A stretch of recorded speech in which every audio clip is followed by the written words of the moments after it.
Baylor 27, Oklahoma 14. The Renaissance Tour strikes gold yet again. I mean, I was on the field yesterday, and about the last 6 minutes, you could tell, obviously, Baylor's about to win this thing. And then I'm looking behind me to the student section, and obviously, they're about to come on the field. Neither was a great mystery as the clock wound down to 0.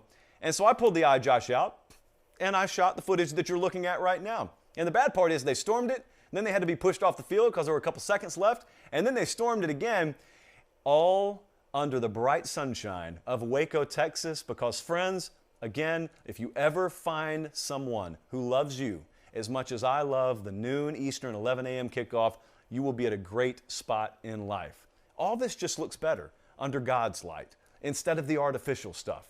Night games, sometimes we got to go to them, but you give me this all afternoon. Hey, this was a great scene. And these folks were charged up. They were ready. It was like last week's loss against TCU had never happened, and every single soul in that stadium, it felt like, poured out onto the field.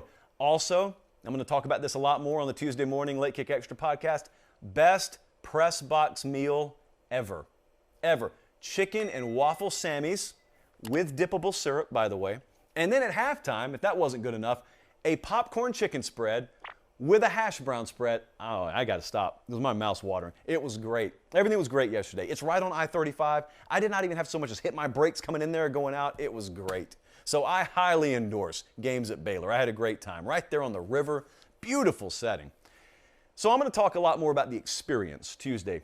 But I had a strong reaction to Baylor and in particular Dave Aranda yesterday. And I think for the Oklahoma side of things, there are some bad things to be taken away. I think there's one ray of sunshine here. And so let's dive into it because, man, this was just a beating at the hands of Baylor.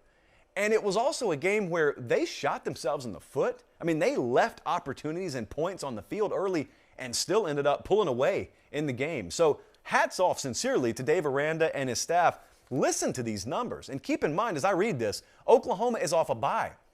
You're saying the same thing that you said about Alabama last week, and that is, hey, we're going to get the best version of them. Whatever it is, we're going to get the best. Well, Oklahoma ran 53 total plays yesterday, 260 total yards, 2 of 9 on third down, sacked 5 times, 9 tackles for loss, 28 rushes, 78 yards. That's about 2.8 per clip.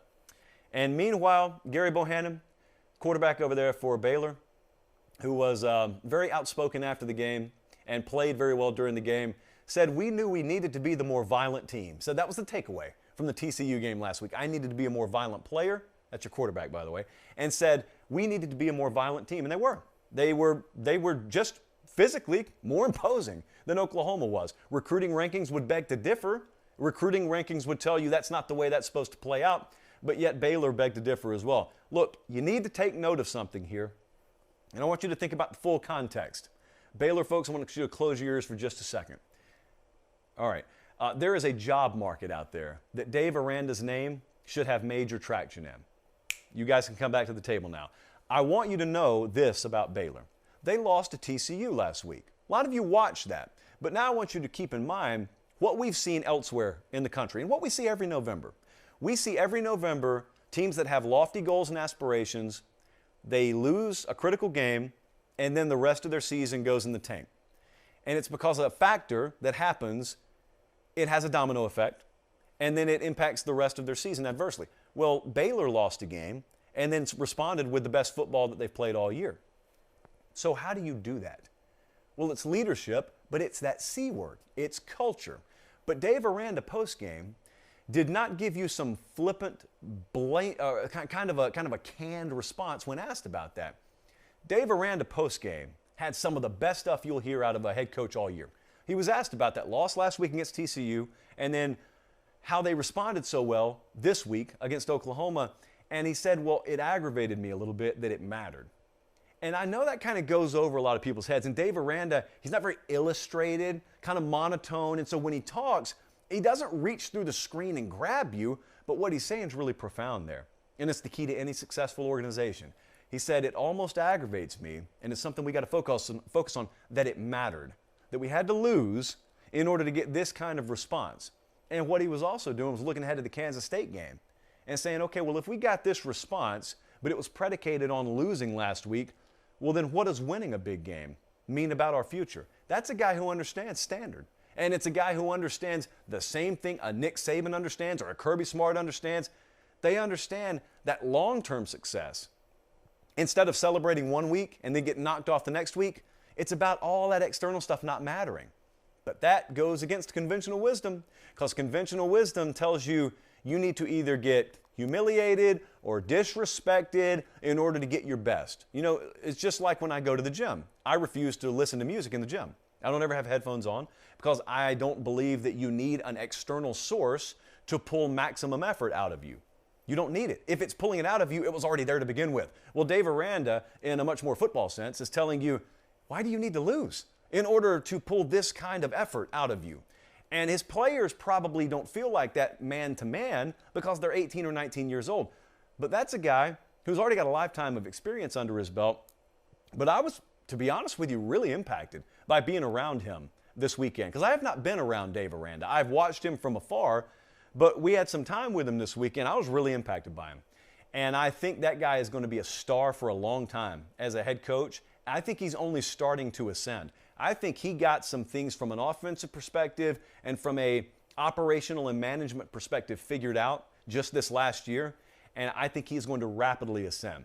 So if you got a job opening out there, if I had one at Pate State, that guy would be among the first folks I would call. There is a cerebral nature about him, and there's a perspective on success, and there's a perspective on organization and mentality that he not only professes, but grasps the ability to instill in a roster that I don't think most coaches that you're going to hear more about do.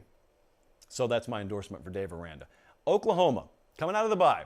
Boy, expected a lot more. Didn't get it from Oklahoma. Baylor had a lot to do with that, obviously. And again, it was the same thing as Bama last week. You expect one thing.